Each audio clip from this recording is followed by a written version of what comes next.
para a salvação pela fé em Cristo Jesus.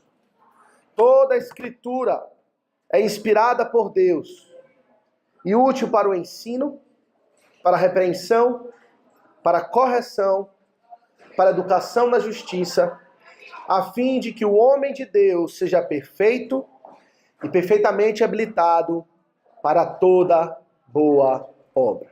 Até aqui, meus irmãos, a leitura da palavra do Senhor. Vamos orar. Santo Deus e Pai, te damos graças pela Escritura. Sagradas letras, inspirada por Ti, para nos habilitar à salvação e para nos fazer perfeitos e perfeitamente habilitados para toda boa obra. Que possamos amar a Tua palavra, compreendê-la, estudá-la, que de fato ela seja lâmpada para os nossos pés e luz para o nosso caminho. Oramos em o nome de Jesus. Amém. Meus irmãos, estamos estudando então a subscrição. Todo mundo tem a subscrição? Todo mundo que está aqui da classe tem? Quem não tem, levante a mão. Quem não tem a subscrição. Então, providenciar para os irmãos depois me cobre. Ou então fale para o diácono Hélio, eu jogo para ele. Fale para o diácono Hélio. Ele tem lá a cópia, ele vai imprimir para você, ou mandar para o seu e-mail, ou fazer alguma coisa. A subscrição, apenas resumindo, aqueles que não sabem, é um documento que salienta alguns pontos da confissão de fé. A confissão de fé é o documento que a nossa igreja adota, que tem a norma doutrinária dessa igreja. É um documento que não foi redigido por nós, foi redigido no século XVII, e fala das doutrinas. Quais são as doutrinas que a palavra de Deus ensina.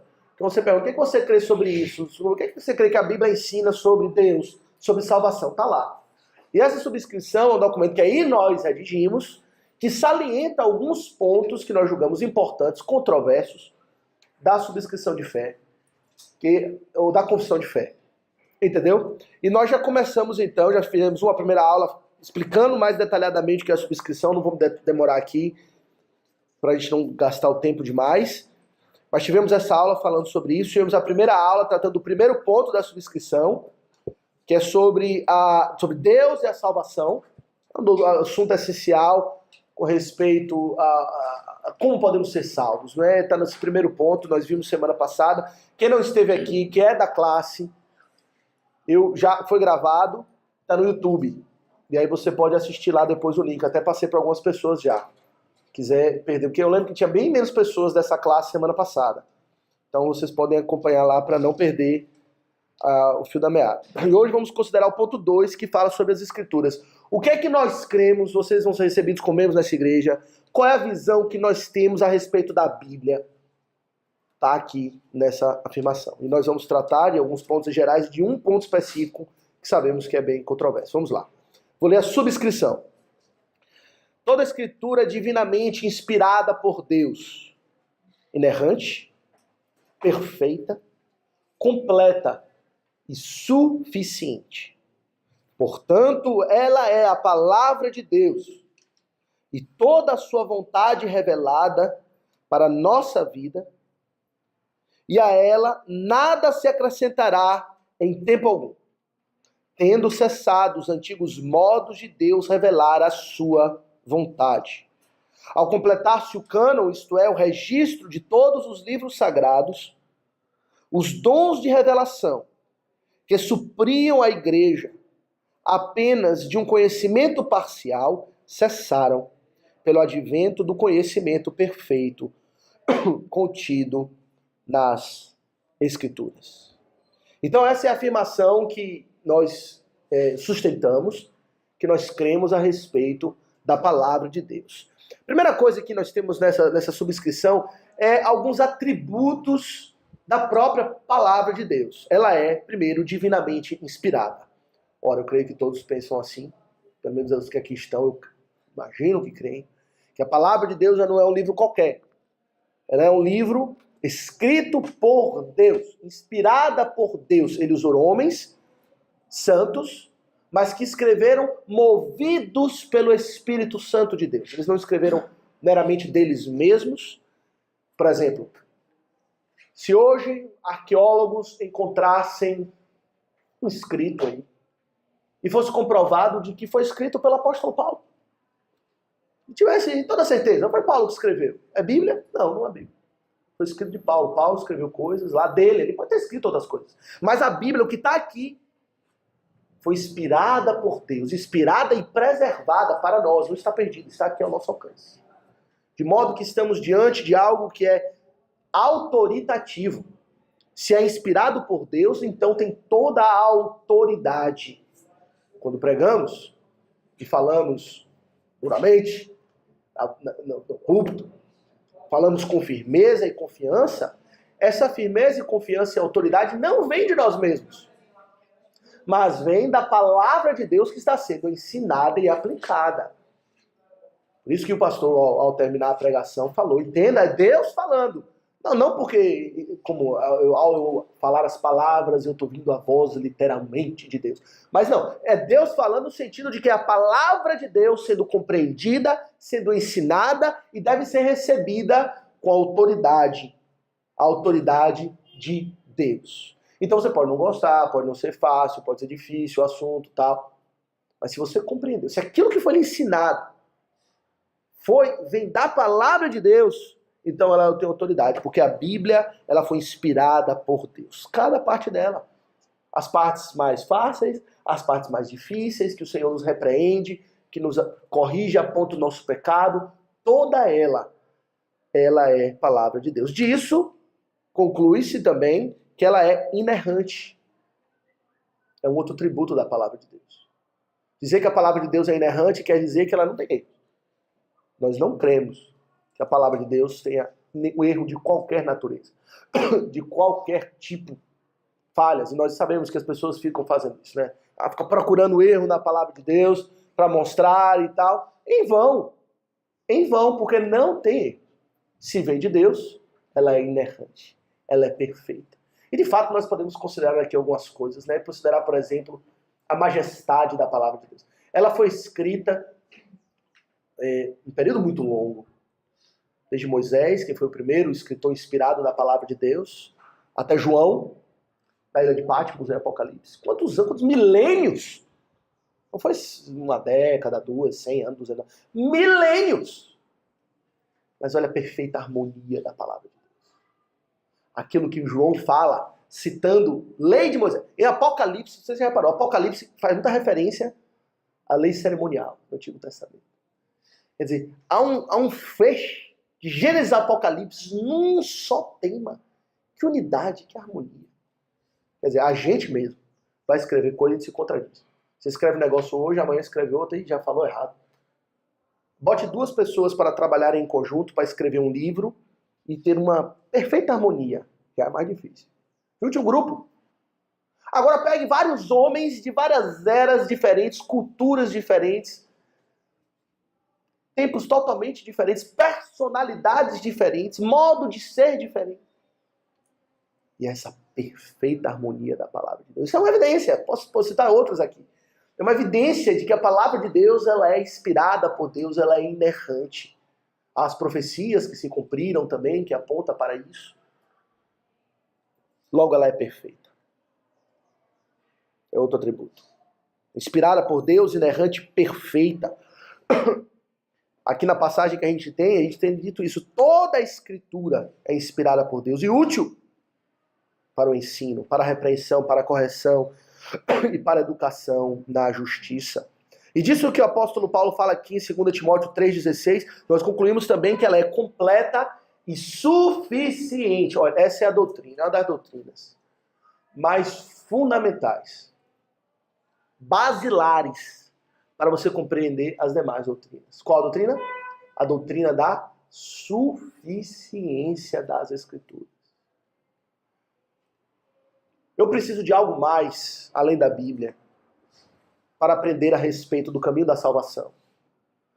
Do modo que o Senhor requer que nós vivemos de piedade para agradá-lo. Não. A Bíblia é completa. Toda a Escritura é útil para o ensino, para a repreensão, para a correção, para a educação na justiça, a fim de que o homem de Deus seja o quê? Perfeito e perfeitamente habilitado para toda boa obra. Quer dizer, não há nada que você precise saber do ponto de vista espiritual. É claro que a palavra de Deus não é um livro de matemática. Você aprende matemática no livro de matemática. Você aprende biologia no livro de biologia. A palavra de Deus não está dizendo que apresenta o conhecimento de tudo que há para se saber no mundo. Não é isso. Ela é suficiente com respeito às questões espirituais e aquilo que tem implicação imediata com respeito à vida espiritual, por exemplo, a vida da família. Isso é espiritual, né? Como tratamos hoje pela manhã no sermão. A escritura é completa, suficiente para instruir uma esposa, como ela deve viver a vida no lar. Para instruir o marido, como ele deve viver a vida lá. Com os filhos, como viver a vida na igreja, como viver no trabalho, como viver perante a sociedade, como viver para Deus, como viver a nossa vida interior, os nossos pensamentos. O que devemos crer a respeito de Deus, a respeito de nós mesmos? A palavra de Deus é um manual, podemos dizer assim, completo daquilo que precisamos saber.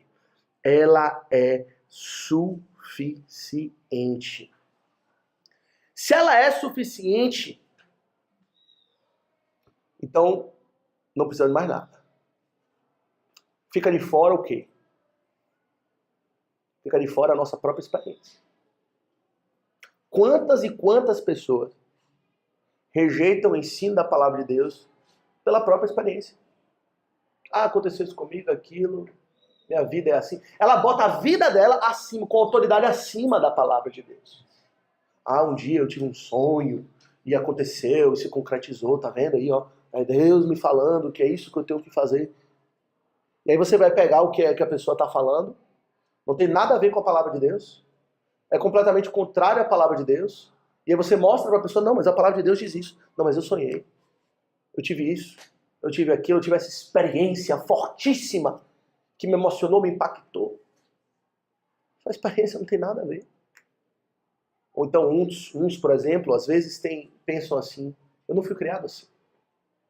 Meus pais me ensinaram diferente da palavra de Deus. E bota a autoridade paterna e materna acima da palavra de Deus. Mas nunca vi isso na vida. Na escola não aprendi assim. Não, a palavra de Deus ela é autoritativa, ela é suficiente. E a gente deve analisar a nossa experiência à luz da palavra de Deus e não o contrário. A gente não deve analisar a experiência à luz da palavra. A minha experiência, ao contrário, né? A palavra de Deus à luz da experiência. Que alguns eles têm a experiência, a sua vida, aquilo que ele vive e tal, e vai procurar na palavra de Deus alguma coisa lá para embasar a sua maluquice. Mas deve ser ao contrário. A palavra de Deus deve julgar as nossas experiências. E devemos estar prontos a rejeitar aquilo que a gente viveu, aprendeu, que não está de acordo com a palavra de Deus. Pois ela é a autoridade máxima. E aqui, para muitos, é a pedra de tropeço. Porque rejeitar a própria experiência é difícil. Rejeitar aquilo que você viveu, que você conhece, que foi base para você durante tantos anos na sua vida, agora você vai dizer tudo que eu aprendi está errado. Não tem nada a ver. E aí muitos querem abrir mão da experiência deles. A palavra de Deus, ela é suficiente. E aqui um ponto que eu queria salientar, meus irmãos, que nós sabemos é polêmico entre os evangélicos e que nós cremos firmemente com respeito à palavra de Deus. Que a palavra de Deus, como temos ela hoje, completa, toda redigida pelo Senhor, não vai ter mais nada para se acrescentar, não vai ter nenhum livro novo ainda para ser inspirado por Deus. Ela está em oposição à afirmação de pessoas que ainda hoje têm revelação de Deus. Seja por dom de línguas, seja por revelação especial, sonhos ou coisas do tipo. E é isso que eu vou ler de novo esse trecho da subscrição e explicar por que nós somos, e aí vem outro termo importante, cessacionistas. Você já ouviu esse termo? Todo mundo já ouviu esse termo? Cessacionistas. Cessacionistas é o quê? São aqueles que creem que os dons sobrenaturais do Espírito Santo, de cura, de milagre, de revelação, de sonho, de palavra de sabedoria, de conhecimento, e outros, cessaram com a conclusão do cânon das Escrituras. A conclusão do cânon é: todos os livros da Bíblia foram escritos. Escreveu, acabou o período apostólico, ainda no período apostólico, enquanto a palavra estava se disseminando, ainda acontecia um pouco isso, cerrou esses dons. O Espírito parou de agir no homem dessa maneira. E aí vamos explicar por quê. Primeiro eu vou ler aqui de novo a subscrição, que fala sobre esse ponto e explicar. Portanto, ela é a palavra de Deus e toda a sua vontade revelada para a nossa vida, e ela nada se acrescentará em tempo algum. Nada. Em sua revelação, nesse seu sonho, não pode acrescentar apêndice que Deus falou comigo, então mais uma coisa que eu posso colocar na palavra de Deus. Ao completar-se o cânon, isto é, o registro de todos os livros sagrados, os dons de revelação que supriam a igreja apenas de um conhecimento parcial, cessaram pelo advento do conhecimento perfeito das Escrituras. Meus irmãos, para que a gente entenda isso, o que a gente precisa compreender é que os dons do Espírito Santo são dons que têm funções específicas. Ele deu certos dons aos homens e continua dando alguns. Não cremos que cessaram todos os dons sobrenaturais sim cessaram. Para cumprir numa função específica. E aí conclui-se o seguinte: cumprido aquele objetivo, cessa o dom. Você tem um dom, sei lá, deixa eu pensar, datilografia, sei lá, eu penso uma coisa que já é obsoleto. Não sei, uma coisa que tinha antigamente não tem mais hoje. Você fazia aquilo, cumpriu, não tem mais, acabou, você não tem mais aquele dom, não tem necessidade. Se existe uma necessidade, o ponto é, o dom existia para suprir uma necessidade. E algumas dessas necessidades são circunstanciais e cessaram. Vamos ler, por exemplo, algumas passagens. 1 Coríntios 13, essa é a passagem mais importante. 1 Coríntios 13, a fala da necessidade de dons, com uma necessidade primeiro. A primeira necessidade que o dom supria era a necessidade de suprir a mensagem de Deus. Suprir a mensagem de Deus. Hoje você quer ouvir a Deus? Lê a Bíblia. Lê a Bíblia. Mas quando não tinha a Bíblia completa? Antes de Moisés. Moisés foi o primeiro a escrever. Como é que você falava com ele? Como é que Deus falava com você? Como é que você sabia a vontade de Deus? Será que aquele povo não tinha acesso à vontade de Deus? Será que aquele povo nunca ouviu falar de Jesus Cristo? Talvez não com esse nome, obviamente, só depois que ele nasceu. Mas nunca ouviu falar do Messias? Obviamente que não. Então Deus supria a necessidade do conhecimento da mensagem com dons. Isso está em 1 Coríntios 13, por exemplo. 1 Coríntios 13 fala a respeito do dom do amor, que é um dom do Espírito que jamais acaba. Esse dom ele jamais acaba, esse dom é perene, mas outros dons acabam. Outros dons cessam em determinadas circunstâncias. E o que é que faz cessar? Quando cessa a necessidade. Vamos ler. Deixa eu ver aqui a partir de que versículo. A partir do verso 8. 1 Coríntios 13, a partir do verso 8. O amor jamais acaba, que é um dom do Espírito. Mas havendo profecias, desaparecerão. Havendo línguas, cessarão. Havendo ciência, passará. Porque em parte conhecemos. Ele está falando de conhecimento parcial aqui, tá vendo? Em parte nós sabemos, conhecemos. E em parte profetizamos. Pausa aqui antes de eu puxar. Em parte nós conhecemos. Porque ele tem o Antigo Testamento. Aquele ponto aqui, quando Paulo escreveu, ele já tinha o Antigo Testamento todo inspirado, mas não era a revelação completa ainda. Em parte nós conhecemos. Em parte profetizamos. Nós suprimos esse conhecimento parcial com profecia, com o dom de falar como um profeta. Um profeta, ele tinha autoridade de dizer, assim diz o Senhor. Porque o Senhor tomou ele e ele falou da parte de Deus, uma mensagem direta de Deus através de um profeta. Em parte conhecemos na palavra, em parte profetizamos. Aí ele diz, quando vier o que é perfeito, perfeito é outra palavra, pode ser traduzida também, a palavra no original pode ser conhecida como maduro ou completo.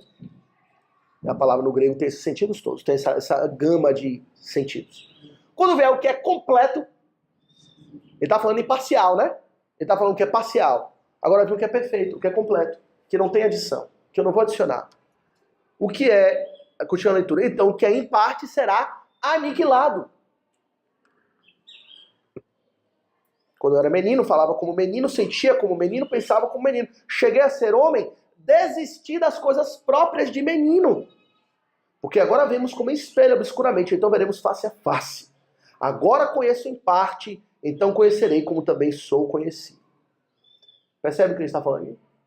Há uma progressão na revelação de Deus. A palavra de Deus não foi dada assim. Pois é, está aqui, por Bíblia, Novo Testamento, encadernadazinha, bonitinha, capa de couro. Não foi dada. Nós lemos, foram inspirando homens ao longo do tempo. Esse conhecimento foi sendo parcial, mas Deus supriu essa necessidade por meio de dons sobrenaturais.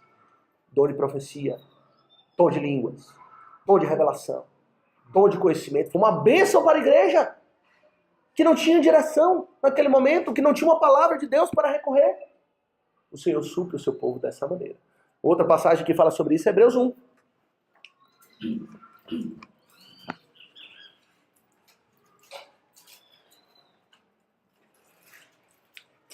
Essa fala menos explicitamente do que 1 Coríntios 13, mas aponta para a mesma ideia de progressão, de mudança na forma de Deus se comunicar. Diz o seguinte, Hebreus 1:1. Havendo Deus outrora falado muitas vezes, de muitas maneiras, aos pais, pelos profetas, nestes últimos dias nos falou pelo Filho, a que constituiu herdeiro de todas as coisas, pelo qual também fez o universo. O que essa passagem diz é que Deus ele comunica de formas diferentes com o seu povo. Não necessariamente ele vai sempre se comunicar da mesma maneira. Antes ele se comunicava pelos pais, pelos profetas, Urim e Tumim. Lembra do Urim e Tumim? Duas pedrinhas, ele nem sabe direito como é que funcionava. Mas eram umas pedras que eles usavam de alguma maneira lá e Deus revelava a vontade. Por esse Urim e Tumim. É uma das maneiras. Sonho, visões. Nos últimos dias, outrora foi assim, nos últimos dias nos falou pelo Filho Jesus Cristo e pelos seus representantes. Quem são os representantes de Cristo? Os apóstolos. Os apóstolos é Cristo falando. Nos falou pelo Filho, o Filho Jesus mesmo, e pelos seus apóstolos, que falaram em nome dele. Nos últimos dias ele falou assim, não mais daquela maneira. Repare que Deus muda a forma dele se comunicar. Então não é que nós não queremos o poder de Deus, a presbiteriana não quer o poder de Deus, que o Espírito Santo... Misericórdia, não quer o poder de Deus. Não quer no Espírito Santo, está negando o Espírito Santo. De maneira nenhuma. Nós apenas compreendemos que Deus tem uma maneira de se revelar. E quando a gente volta para 1 Coríntios 13, não precisa abrir, nós entendemos que agora nós estamos na maturidade. A profecia, a língua, essas coisas, era coisa da meninice. Quando eu era menino, eu falava com menino. Era um conhecimento inferior. Afinal de contas, você dependia de um profeta. Tinha um profeta, mas dependia do profeta. Hoje você tem tudo. Tem a palavra de Deus completa, suficiente e alcance dos nossos dedos 24 horas por dia. Não é superior? É muito superior do que ouvir um profeta falar da parte de Deus. Ora, ouvir um profeta falar da parte de Deus deve ser algo eletrizante. Sabe, dizer, rapaz, eu estou vendo agora, Deus nesse momento está agindo ali. Mas mais eletrizante para nós deve ser ouvir a palavra de Deus. Eu não sei se alguém já leu esse texto. O John Piper, todo mundo deve conhecer John Piper, né? Ele tem um texto que ele escreveu interessantíssimo. Embora ele mesmo não é sensacionista. Eu concordo com ele nesse ponto. Mas o texto dele ele é interessante. Ele começa escrevendo um texto assim, dizendo: hoje eu ouvi a voz de Deus. E ele falou comigo. Foi muito claro. Os meus ouvidos estavam abertos e eu pude sentir a presença dele. E eu pude quase que apalpar as suas palavras. E ele começa a narrar como se fosse assim, rapaz, Deus, um profeta ali surgindo na frente dele agora. E aí no final do texto, eu não lembro as palavras que ele deixa, mas ele dá a entender. Eu estava com minha Bíblia no meu colo aberto, lendo. Palavra de Deus. Esse texto é interessantíssimo, porque ele diz essa atitude que ele deve ter com a palavra de Deus. Aqui, profecia completa, superior, a maturidade. Não existe mais a necessidade de Deus suprir uma carência de mensagem. Toda a escritura é inspirada por Deus e útil para o ensino, repreensão, correção, educação e justiça, para fazer o nome de Deus ser perfeito, perfeitamente habilitado para toda boa. Completa. Não precisamos de mais nada. Outra função que os dons ocupavam, e aí agora eu foco especificamente no dom de línguas, que dons tinham funções diferentes. Cada dom tinha uma função diferente. Muito importante era a função de mostrar que depois da vida de Cristo, especificamente depois do Pentecostes, os gentios faziam parte da igreja. E esse foi o propósito do dom de línguas. Que esse é a maior polêmica de todas, é o dom de línguas, né? Que é o mais fácil de ser também emulado. Dom de línguas, meus irmãos, tinha uma função específica. No início, no Antigo Testamento, na antiga dispensação, Deus tinha um relacionamento com Israel. Não significa que ímpio não podia, gentio não podia ser salvo. Poderia, mas ele tinha que se tornar israelita. Tinha que se considerar. Ele não estava barrado, mas ele tinha que virar israelita. Tinha que fazer parte do povo. Deus lidava com o povo. Mas ele anunciou desde Abraão que a promessa era para todas as nações. Mas isso só aconteceu em Pentecoste. Mas essa era uma mudança tão radical, mas tão radical, na mente até mesmo do povo de Deus, do povo judeu, dos próprios apóstolos, que Deus precisou dar um dom específico para mostrar de que agora o Evangelho, a sua mensagem, não está restrita a um povo só, mas está restrita a todos, aliás, ilimitada a todos os povos. E o dom de línguas foi a forma de Deus mostrar que ele não fala apenas hebraico, mas ele fala todos os idiomas. Vamos ver essas passagens. Atos 2, que é Pentecoste, quando o dom de línguas foi dado.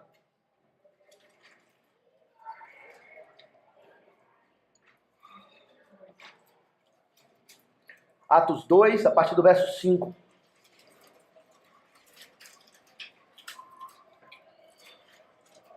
Diz o seguinte: ora, estavam habitando em Jerusalém judeus, homens piedosos, vindos de todas as nações debaixo do céu. Quando, pois, se fez ouvir aquela voz, afluiu a multidão que se possuiu de perplexidade, porquanto cada um os ouvia falar na sua própria língua. Pausa aqui na leitura. Primeira coisa que a gente vê é que dom de línguas não é, sei lá, língua de anjo, como é que chama aí, língua estranha. É língua de outros povos. Na palavra de Deus, dom de línguas era língua de outras nações. Era falar japonês, alemão. Aqui era falar sidônio, sei lá o que, essas línguas antigas. Eram línguas que existem. Não é aquela coisa esquisita que a gente ouve por aí. Eram línguas de outras nações. Continua. Verso 7. Estavam, pois, atônitos e se admiravam, dizendo: vede, não são porventura galileus todos esses que estão falando? E como os ouvimos falar, cada um em nossa própria língua materna? Somos pardos, medas, elamitas, e os naturais da Mesopotâmia, Judéia, Capadócia, Ponto e Ásia, Frígia, Panfilha, do Egito, das regiões da Líbia, nas imediações de Cirene, romanos que aqui residem, tanto judeus como prosélitos, que eram gentios, que se tornaram judeus, cretenses e arábios. Como ouvimos falar em nossas próprias línguas as grandezas de Deus? Todos atônitos e perplexos diziam uns aos outros: que quer dizer isso? Outros, porém, zombando, diziam: estão embriagados. O que quer dizer isso, meus irmãos, é que Deus agora está revelando o plano dele, que a igreja não é só para os judeus, mas é para todos os povos. Você lembra como é que concluiu o Evangelho? Mateus, quando o Senhor Jesus ressuscitou, e de agora, por todas as nações. Proclamar o Evangelho, batizando, ensinando todas as nações. Atos 1 começa com esse propósito. Veja, Atos 1. Atos 1, 18. Esse é o verso chave do livro de Atos. Dizem que esse é o verso que mapeia, assim, que é o norte de todo o livro de Atos. Deixa eu ver aqui. Atos 1, 18 diz o seguinte. 8, eu falei. É 8, verdade, obrigado. Mas recebereis o poder ao descer sobre vós o Espírito Santo, Pentecoste, quando o dom de línguas foi dado. E sereis minha testemunha, tanto em Jerusalém, como em toda a Judéia, Samaria, até onde? Os confins da terra. E para o judeu, meu amigo, isso aqui era radical demais. Aceitar que Deus agora fala outros idiomas. Tenha sua misericórdia a outros povos. Veja Atos 10, outra passagem que mostra isso. Agora é na casa de Cornélio, um gentio. Pedro estava lá, foi chamado por Deus, e nós lembramos o contexto, né? O Senhor mostrou aquela visão para Pedro dos animais imundos num pano, falou: Pedro, mata e come. Jamais, Senhor. Eu sou judeu, nunca botei coisa imunda na minha boca. Eu vou botar isso na minha boca? Mas o Senhor não disse que era imundo, como é que manda eu comer agora? Porque eu mudei. Deus mudou, ele tem prerrogativa. Pedro não comeu. Isso mostra a dificuldade. Ele não está falando de uma pessoa não qualquer, não. Estava de apóstolo Pedro. Passou 3 anos com o Senhor Jesus Cristo. Conhecedor da palavra de Deus. Você vê a dificuldade que tinha na cabeça dele? De admitir isso? Aí o Senhor não fala, tá bom, vai chegar alguns homens aqui, vai com eles, até a casa de Cornélio. Que não era judeu, não. Entrar na casa de Cornélio não pode, Deus não pode entrar na casa do homem gentil. Mas vai, obedece, sou eu que estou mandando. Aí lá vai, vamos ler. Atos 10, 44. E aqui já Pedro na casa de Cornélio, já pregando a Cornélio e a casa dele, ele fala, ainda Pedro falava estas coisas quando caiu o Espírito Santo sobre todos os que ouviam a palavra. E os fiéis que eram da circuncisão, que vieram com Pedro, tá vendo aqui os judeus? Admiraram-se, porque também sobre os gentios foi derramado o dom do Espírito Santo. Que dom? Pois os ouviam falando em línguas e engrandecendo a Deus. Percebe? É esse o propósito. Revelar categoricamente que Deus tinha o seu propósito para com outras nações. Foi uma controvérsia tão grande que Pedro teve que se explicar aos demais apóstolos, logo em seguida. Atos 11. Pedro teve que dar explicações por que ele estava entrando em casa de Cornélio. Atos 11, a partir do verso 17, aqui já no meio da explicação de Pedro, diz o seguinte. Pois se Deus lhe concedeu, Atos 11, 17, pois se Deus lhes concedeu o mesmo dom que a nós nos outorgou, quando cremos no Senhor Jesus, quem era eu para que pudesse resistir a Deus? Meus irmãos, o livro de Atos é a transição. Ok? Até o Evangelho, o Senhor Jesus disse, eu não vim senão para as ovelhas perdidas da casa de Israel. Até quando o Senhor Jesus veio, o foco ainda era para os judeus. João Batista veio pregando arrependimento para a casa de Israel. Desde Pentecostes, e aqui Pentecostes logo no início de Atos, é a transição. E recebe esse dom para que essa transição vá, porque se dependesse de nós não ia. Cabeça dura, homens orgulhosos, que chamava gentil de cão, que não podia encostar e naquele momento era, em parte. Mas eu não quero que você considere assim. Eu disse que era impuro, mas agora eu falei que é puro. Pedro, que eu chamei de puro, não considera impuro, Pedro. E foi necessário esse dom. Você percebe a necessidade aqui agora? Necessidade da cabeça do homem. Esse dom de línguas para falar em outras línguas. É interessante notar como o hebraico tinha essa força. Em Atos 21, aqui já é Paulo, preso, sendo perseguido pelos judeus, porque ele pregava o caminho, não só a judeus como a gentios. Isso para os judeus inadmissível. E Paulo vai então apresentar a sua... Ele é preso lá, e ele agora vai apresentar uma espécie de defesa para os judeus. E olha o que Paulo faz, é interessante. Atos 21, a partir do verso 40.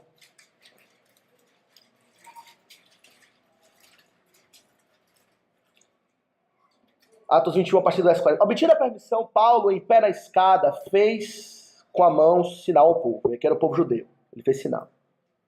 Esse grande silêncio.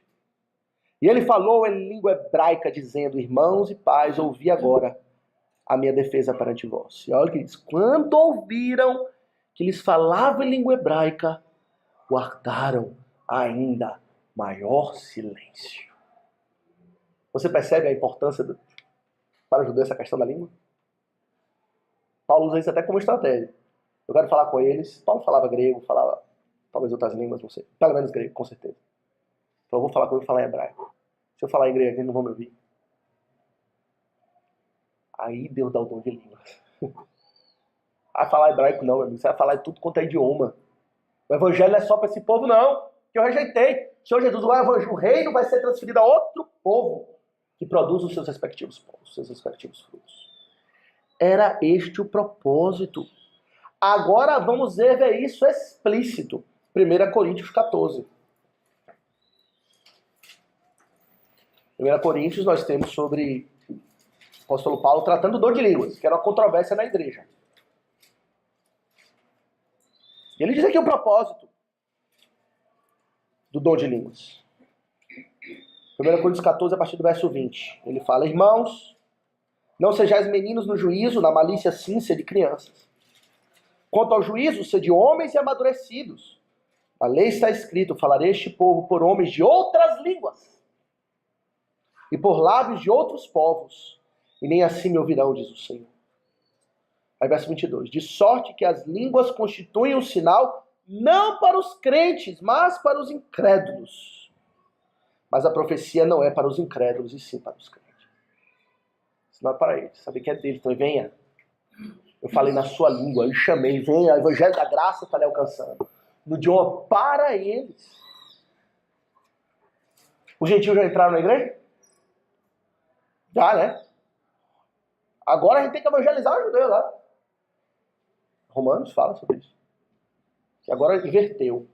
O Senhor transferiu para fazer ciúmes a Israel, para que eles se arrependam.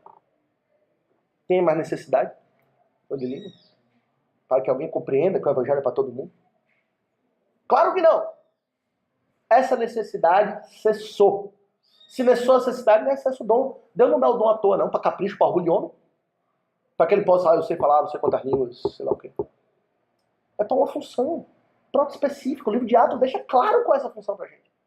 É a inclusão dos gentios na igreja. Cessou a função, cessa o dom. Outra necessidade que os dons supriam. Qual foi a minha necessidade? Suprir a mensagem. Mensagem que não era completa. Aí tinha dom de profecia, dom de revelação, dom de sonho, dom de não sei o quê. Segunda necessidade, inclusão dos gentios na igreja. E aí específico o dom de línguas. E tinha uma outra necessidade importantíssima que os dons sobrenaturais do Espírito cumpriam, que é o dom de autenticar o mensageiro de Deus.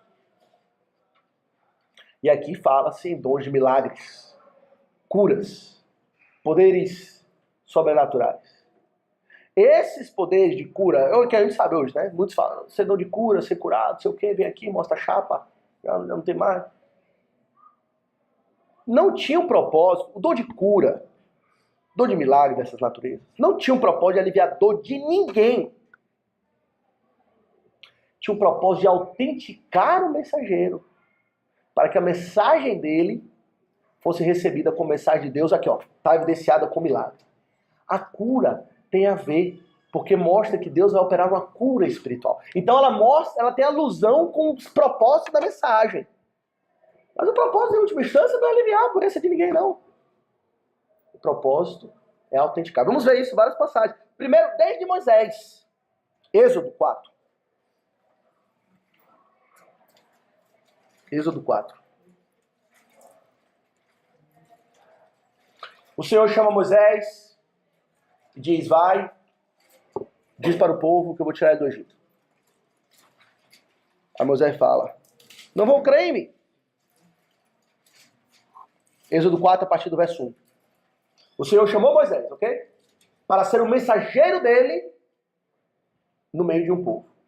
O povo de Deus preso no Egito.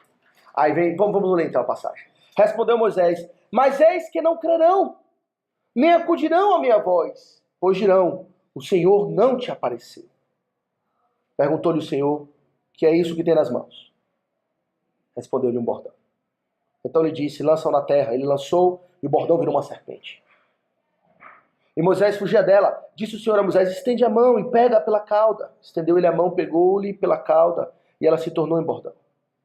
E ele disse, para que creiam que te apareceu o Senhor, Deus de seus pais, o Deus de Abraão, o Deus de Isaque e o Deus de Jacó. Percebe? O propósito que Deus deu aquele capacidade de Moisés operar aquele dom miraculoso, e deu outros, né? Não vou ler aqui para a gente não perder, economizar o tempo, mas se continuar a sessão vai ter a mesma ideia.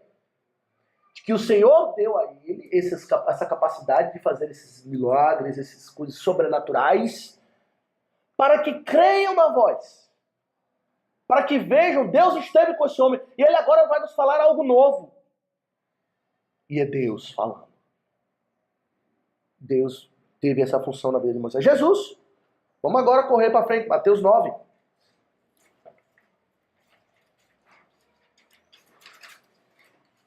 E aqui, só dá o contexto, está o Senhor Jesus numa casa, pregando, a casa abarrotada de gente, não tinha nem como entrar, saindo gente pelo ladrão, não tinha nem como entrar, não como sair. E está o homem paralítico lá fora. Coitado.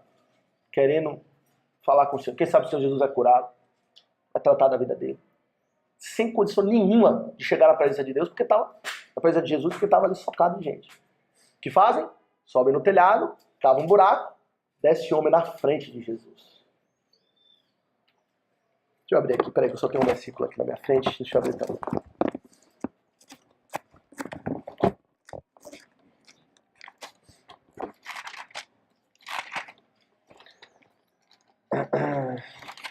Peraí. É a partir do verso 1. Será que eu anotei errado?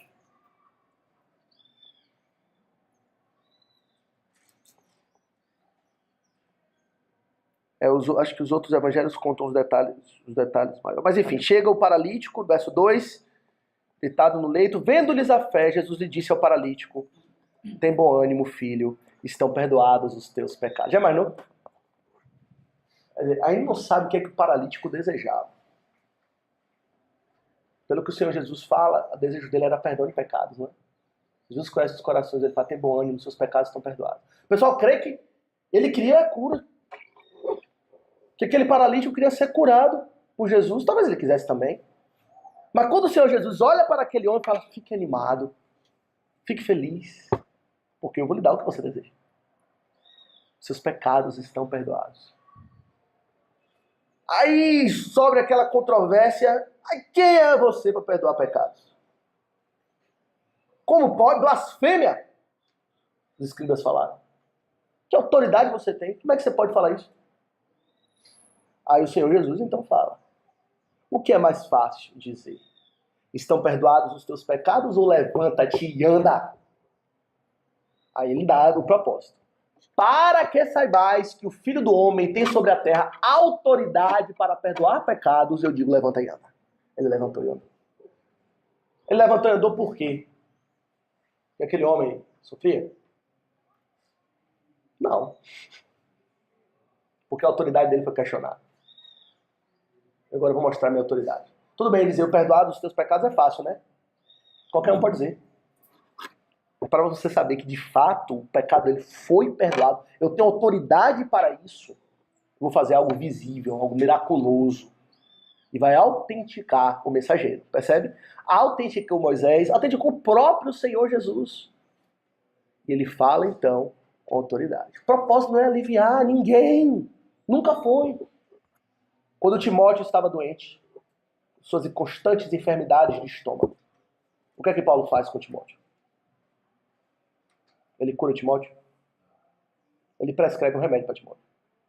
Toma um pouquinho de vinho, que é bom para suas constantes enfermidades. Paulo que curou tanta gente?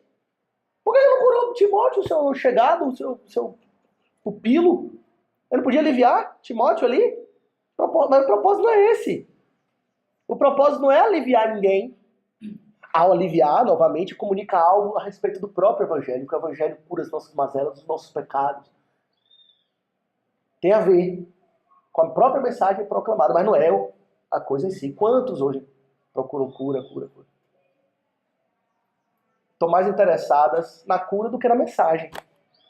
A palavra de Deus é a mensagem, ela já foi dada. Esse é o ponto. Tem mais algum mensageiro para aparecer? Alguém crê que vai surgir um novo apóstolo aí? Quer dizer, tem tanto apóstolo. Um de verdade? Alguém crê? Vai ter um apóstolo novo aí, de verdade? Que vai dar um novo evangelho? Uma nova mensagem? Não tem mais ninguém para autenticar nada. Agora a gente repete aquilo que já foi dado, já foi autenticado. Por isso que eu não tenho esse dom, gostaria. Esperar coisas, me assombra curar as pessoas. Mas eu não preciso disso. A mensagem já foi dada, já foi autenticada. Os apóstolos falam isso. 2 Coríntios 12:12.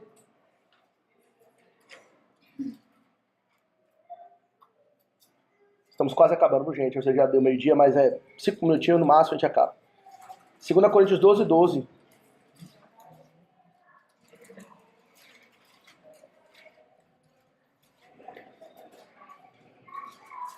Vou ler. 2 Coríntios 12:12. Pois as credenciais do apostolado foram apresentadas no meio de vós. Como? Com toda a persistência, por sinais, prodígios e poderes miraculosos. Sinal, prodígio e poder miraculoso, credencial apostólica. De que eles são apóstolos do Senhor Jesus Cristo. Eles têm autoridade para escrever Bíblia. Para escrever palavra de Deus. Aqui estão meus credenciais. Sinal é credencial. Se você não é apóstolo, se você não é representante do Senhor, autoritativo para falar à Igreja Universal, com autoridade de Bíblia, você não vai ter dom coisa nenhuma. Logo nós cremos que você sou. Por que cremos que Deus não tem poder? Como que não? Porque se a sua necessidade cessa a função. Interessantíssimo. Na época da Reforma Protestante, está lá Calvino, Lutero, apresentando as novas ideias da Reforma. Não é? Aí, Calvino escreve as Institutas, e nas Institutas, na introdução, ele escreve uma carta a Francisco, ao rei, meio que fazendo uma defesa da Reforma Protestante. E aí, Calvino diz o seguinte, ele fala assim, os romanos, católicos romanos, têm nos acusado da seguinte maneira: cadê os milagres dos reformadores? Cadê os sinais? Os católicos sempre têm, né? As relíquias, os milagres, os santos que fizeram isso e aquilo. Cadê os sinais de vocês? Que autentiquem. E até é interessante, né?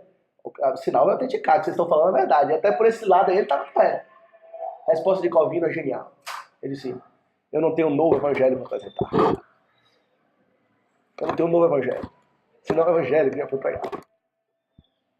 Não tem sinal não. Não vai ter. Não tem e não vai ter. Porque o que eu estou falando é aquilo que os apóstolos falaram. Não é nada. Logo, nós cremos que cessou essas coisas. Porque cessou a necessidade. Ele pergunta: a fé é dom do Espírito Santo? É. Qual a necessidade da fé? Porque a gente está aqui ainda, né?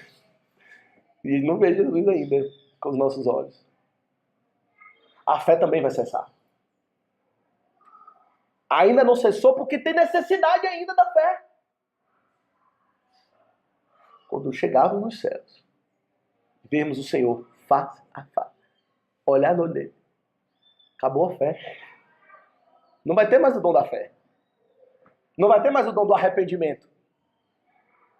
O que é que vai permanecer? O amor. Você está pescando porque é do estudo da tarde. Porque no estudo da tarde a gente está estudando 1 Coríntios 13.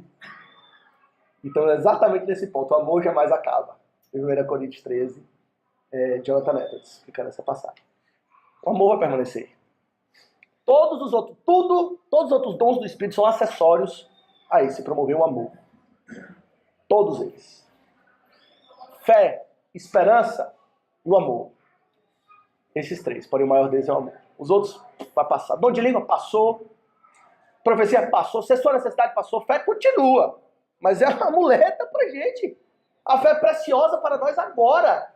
Quando a gente chegar no céu, sabe o que a gente vai pegar? Vai pegar a fé, mas não quero mais fé, coisa nenhuma. Eu quero Jesus, vou abraçar Jesus.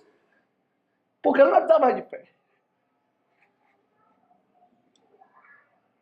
E a mesma coisa com os demais dons. É a ideia de necessidade, função. Se é sua função, se é seu dom. Não tem nada a ver com crer no poder do Espírito Santo ou não. Claro que cremos no poder do Espírito Santo.